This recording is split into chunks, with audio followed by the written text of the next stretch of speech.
Okay mga Mariko, may tanong, bakit nga daw ba si Madam ay may hyperthyroidism pero ako may hyperthyroidism din pero mataba ako? So mga mami ko, ma-share ko lang din sa inyo, na-diagnose ako last year, March 2025. Doon talaga mga mari ko, mukha akong bangkay, sobrang payat ko talaga. Pero ngayon, siguro mapapansin nyo nga na medyo na tumaba na tayo dahil po yun sa iniinom ko ngang gamot.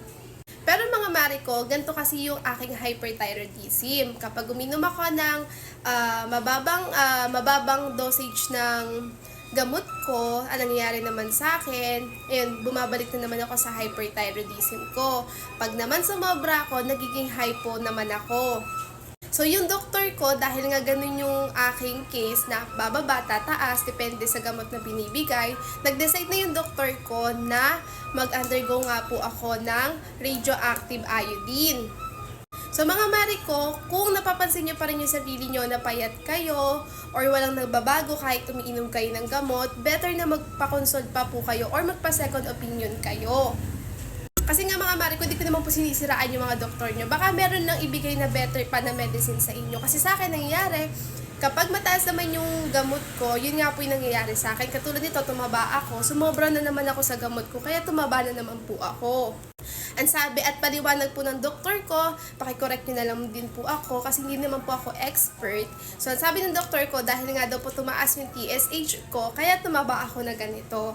Pero kapag ka na naman po binabaan na naman po ako ng gamot, katulad po nito, na nag-stop ako ng 2 weeks, ayan, medyo pumapayat na naman po ulit ako. Gawa nga po ng bumabalik na naman po yung hyperthyroidism ko na hirap ako matulog, mabilis yung metabolism ko, lagi ako nagugutom. So, medyo pumapayat po talaga ako ngayon. Kasi nga, nag-stop ako mag-medicine kasi nga, kailangan po pag nag-undergo ako ng radioactive iodine, dapat po is mababa yung result ko ng TSH or di kaya dapat nasa normal level siya.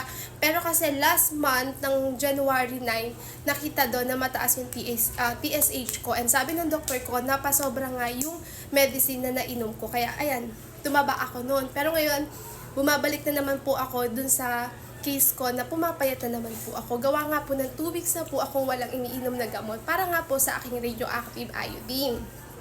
Sorry mga mari ko, inihingal ako kasi nga sabi ko nga sa inyo, 2 weeks na ako walang tinitik na gamot and napakahirap niya talaga kasi bumabalik na naman ako sa zero. Kasi nga, imagine niyo 2 weeks ako walang tinitik na gamot para sa hyperthyroidism ko. Pero okay lang din sa akin mga mari ko kasi nakuha ko na yung result ko and ayun na nga, sana makapag-undergo na ako ng TSH sa heart center para ito nga, ayan, kasi maliit lang yung akin guys, so.